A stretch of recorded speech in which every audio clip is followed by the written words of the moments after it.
Assalamualaikum warahmatullahi wabarakatuh. Selamat pagi, siang, sore, atau malam. Kapanpun Anda mendengar atau menonton video ini, halo. Pada pertemuan via video dan audio kali ini, kita akan membicarakan prinsip proporsi pada seni rupa atau desain sebagai bagian dari mengenal lebih jauh tentang nirmana.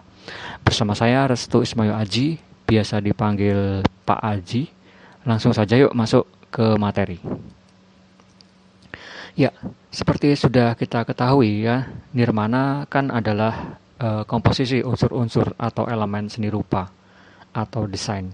Untuk keperluan itu dibutuhkan pengetahuan tentang bagaimana cara melakukan pengomposisian unsur-unsur tersebut supaya nanti karya seni yang dihasilkan itu terlihat indah atau harmonis. Pengetahuan itu terdiri dari 7 prinsip kunci, yaitu keselarasan, kesatuan, ada kesederhanaan, keseimbangan, dominasi, kejelasan, dan proporsi. Prinsip-prinsip ini bukan aturan baku yang semuanya harus ada dalam sebuah karya, dan sangat mungkin punya penamaan yang berbeda-beda tergantung dari mana Anda mempelajarinya. Begitu juga dalam satu karya seni atau desain itu sangat jarang yang menerapkan satu prinsip saja, karena sangat mungkin terdapat lebih dari satu prinsip di dalamnya. Dan antar prinsip sebenarnya saling berkaitan satu sama lain atau berpotongan. Prinsip proporsi atau perbandingan artinya itu adalah setimbang, sebanding, serasi. Prinsip proporsi pada dasarnya adalah hukum hubungan antar unsur seni desain yang punya kaitan dengan relativitas suatu unsur seni rupa atau desain terhadap pembandingnya. Misalnya kata besar. Kata besar itu tidak akan berarti apapun jika tidak dipertemukan dengan pembandingnya, yaitu kata kecil. Begitu juga kata panjang dengan pendek, dan seterusnya ya. Jadi membicarakan prinsip proporsi ini erat kaitannya dengan skala. Seperti bisa kita lihat pada gambar di layar Anda, kita tidak mengetahui ukuran instalasi patung singa, tapi kita bisa memperkirakannya berdasarkan proporsi atau perbandingannya dengan seorang anak dan ibunya yang berfoto di dekat patung tersebut, atau proporsinya dengan lokasi tempat seni instalasi ini dipajang, yaitu sebuah titik di kota Jogja. Orang yang sudah pernah ke sana tentu saja bisa memperkirakan ukurannya berapa. Lain lagi dengan yang ini ya. Ini adalah lukisan karya Filippo Lippi menggambarkan Santo Lawrence yang secara proporsi tidak masuk akal jika dibandingkan dengan figur-figur lainnya dalam lukisan. Proporsi ini tentunya disengaja oleh senimannya untuk memberi bukan saja penekanan bahwa sosok ini penting, tapi juga bertujuan untuk menarik perhatian. Dengan kata lain, sebetulnya kita juga sedang membicarakan prinsip dominasi atau aksentuasi yang memang bertujuan untuk menonjolkan titik fokus atau penekanan. Nah, prinsip proporsi ini juga menyoal standar tertentu atau pembanding yang dipandang sebagai ideal dalam lingkup tentu saja seni rupa atau desain, atau istilahnya itu diproporsionalkan ya. Nah, ada kalanya kita dihadapkan pada susunan unsur seni rupa desain yang tidak ideal. Maka itu nanti kita berusaha untuk mencari solusinya lewat proporsi ideal, proporsi pemecahan masalah, proporsi penyangatan, dan proporsi warna. Proporsi ideal. Dalam proporsi ideal nantinya ada 3 masalah keserasian ya, yaitu proporsi bentuk ruang yang akan kita bicarakan sekarang, kemudian proporsi antar bentuk raut dan ruang, kemudian yang terakhir adalah proporsi antar bentuk raut dalam ruang. Nanti akan kita bicarakan satu persatu. Yang pertama adalah proporsi bentuk ruang. Ini menggunakan pendekatan matematis ya, keduanya. Tentu sudah cukup sering saya rasa mendengar golden ratio dan golden oblong. Golden oblong ini sudah ada sejak zaman Yunani. Itu perbandingan antara panjang kali lebar, kira-kira 2:3. Itu kalau bidangnya dwimatra atau dua dimensi. Kemudian perbandingannya 5:7:11 untuk lebar, tinggi, dan panjang jika membicarakan ruang 3 dimensi atau trimatra. Ada pula yang namanya golden mean atau golden section atau golden ratio atau rasio emas yang juga peninggalan Yunani. Rasio emas ini perbandingan keluasan 1:1.618 ya, atau nanti kira-kira 55:89, yang mana hasil penerapan proporsi ini dapat dilihat dari peninggalan sejarah mereka. Dari perbandingan ini, dari sini ya, hasilnya adalah 2 bidang persegi bujur sangkar ya, dan persegi panjang yang bila disandingkan didapat golden ratio. Bidang baru ini bisa terus dipecah-pecah sampai menjadi kecil, di mana setiap bagiannya itu menunjukkan ada rasio emas, dan dari situ kemudian diambil golden spiral. Ini ya, spiral emas yang bisa digoreskan. Kedua golden oblong dan golden ratio ini dianggap yang paling ideal. Jadi kalau di luar itu maka dianggap tidak ideal oleh orang Yunani ya. Anda bisa melihat contoh-contoh golden ratio pada yang bisa kita lihat sehari-hari ya di alam seperti ini. Kemudian kita akan membicarakan juga DIN. Ini standar yang dibuat oleh Badan Standarisasi Jerman. DIN ini mengeluarkan yang namanya DIN 476A, yaitu normalisasi kertas surat, kertas gambar dan cetak, dan juga DIN 476B, yaitu normalisasi kertas untuk sampul atau amplop. DIN 476 inilah yang kita kenal secara umum lewat standar ukuran kertas ya, A1, A2, A3, dan seterusnya, yang diadopsi secara internasional lewat ISO 216.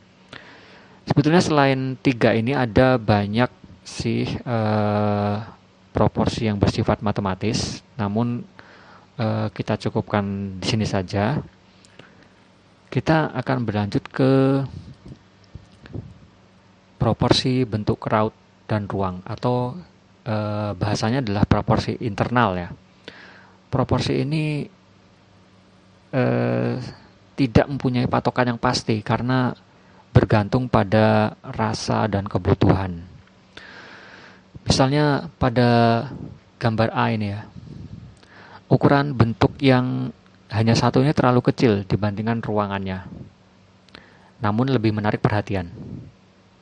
Yang B, ukuran bentuknya kira-kira 75% dibandingkan ruang, sehingga terasa pas. Ini mungkin sangat terasa saat kita berlatih menggambar dalam gambar bentuk ya, di mana bidangnya itu kira-kira setimbang dengan objeknya yang akan kita gambar.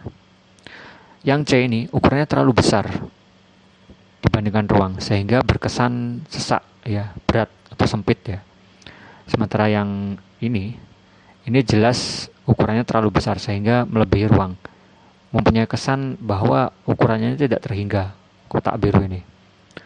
Yang E ini susunannya tuh berjumlah banyak ya, kecil-kecil, seperti tekstur ya, atau Anda mungkin ingat ada prinsip keselarasan atau irama atau pengulangan. Sementara yang F ini susunan dengan jumlah ganjil itu bisa terasa lebih menarik daripada yang berjumlah genap. Kemudian yang A ini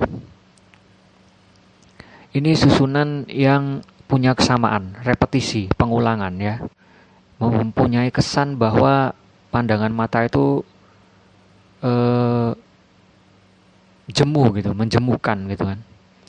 Kemudian ada B, ini susunan dengan transisi yang punya kesan pandangan itu berhenti sebentar, lalu berlanjut, berhenti lagi, berlanjut, dan seterusnya.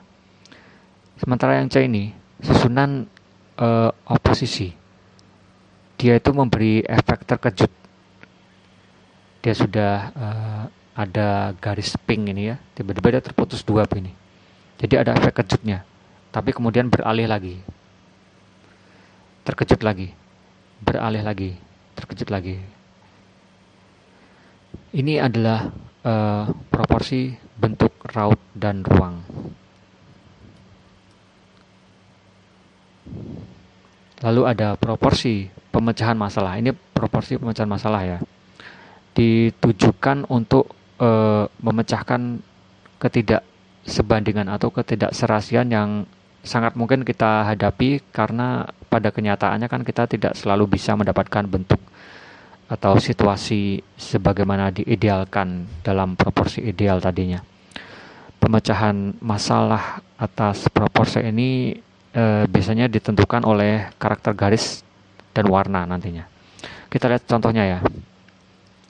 Di gambar A ini, garis-garis horizontal ini terasa menambah panjang secara mendatar, meluaskan, atau terasa mengurangi tinggi sebenarnya. Yang B ini, garis-garis ini menambah tinggi sebenarnya, atau berkesan meninggikan, seperti mengurangi panjang dari si kotak ini ya, kelihatan lebih sempit ya, atau menyempitkan. Sementara yang C ini, warna-warna yang value-nya terang itu punya kesan memperluas, memperlebar ukuran sebenarnya. Begitu juga dengan warna-warna value gelap, terasa sekali mempersempit atau memperkecil ukuran.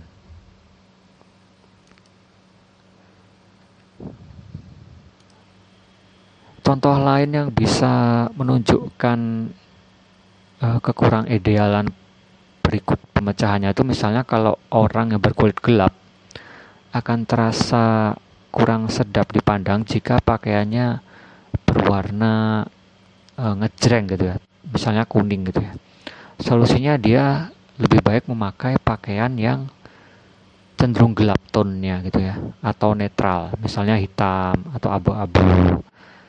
Prinsip proporsi itu juga bisa dilihat pada tarian, misalnya pada tarian kecak ya, kecak dari Bali ya. Jika jumlah penarinya itu cuma 3 atau 5, maka tariannya akan terasa kaku, tapi akan jauh lebih lembut dan halus kalau jumlahnya puluhan bahkan ratusan ya, sehingga akan timbul kesan ritmis yang terasa jauh lebih proporsional. Ini adalah proporsi penyangatan. Proporsi penyangatan ini seperti yang sudah sempat Anda lihat tadi, ada lukisan Santo Lawrence. Ini proporsi yang memang disengaja untuk melebih-lebihkan dengan tujuan tertentu. Misalnya iklan di surat kabar ya, meskipun Anda mungkin sudah jarang menyimak koran atau surat kabar, itu tingginya itu kadang-kadang setinggi panjang surat kabar tersebut. Lebarnya juga hanya 2 kolom. Tujuannya memang untuk menarik perhatian, dilebih-lebihkan gitu ya. Ukuran yang sebetulnya berada di luar proporsi ideal. Contoh lain misalnya proporsi karakter komik ya. Kalau komik Jepang itu juga kelihatan ya, melebih-lebihkan ya, ukuran mata, tungkai kakinya lebih panjang gitu kan. Di sini ini karakter superhero dalam komik Amerika yang agak tipikal ya. Ini juga melebih-lebihkan sehingga tinggi tubuh superhero itu bisa 8 kali kepalanya. Sementara manusia biasa, average gitu ya, hanya 7 kali. Penjahatnya mungkin bisa sampai 9 kali atau 10 kali. Yang terakhir adalah proporsi warna. Jadi proporsi warna ini pembagian komposisi antara warna yang punya keluasan sebanding. Misalnya Anda bayangkan ya, satu komposisi warna primer, kuning, merah, hijau itu, kuning, merah, biru, maaf, punya keluasan yang sebanding itu kira-kira 3:5:8. Jadi kuningnya ada 3, merahnya ada 5, birunya ada 8.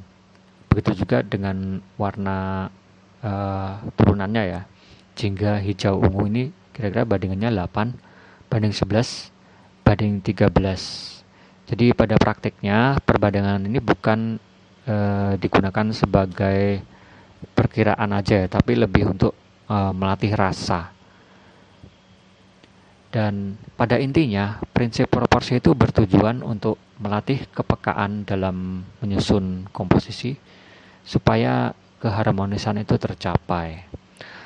Materi kuliah ini saya ambil dari terutama bukunya Sajiman Epdi Sanyoto. Anda bisa mencarinya, judulnya Nirmana. Saya juga menambahkan dari bukunya David Layer, itu judulnya Basic Design. Terima kasih atas perhatiannya. Wassalamualaikum warahmatullahi wabarakatuh. Selamat pagi, siang, sore, dan malam. Sampai jumpa.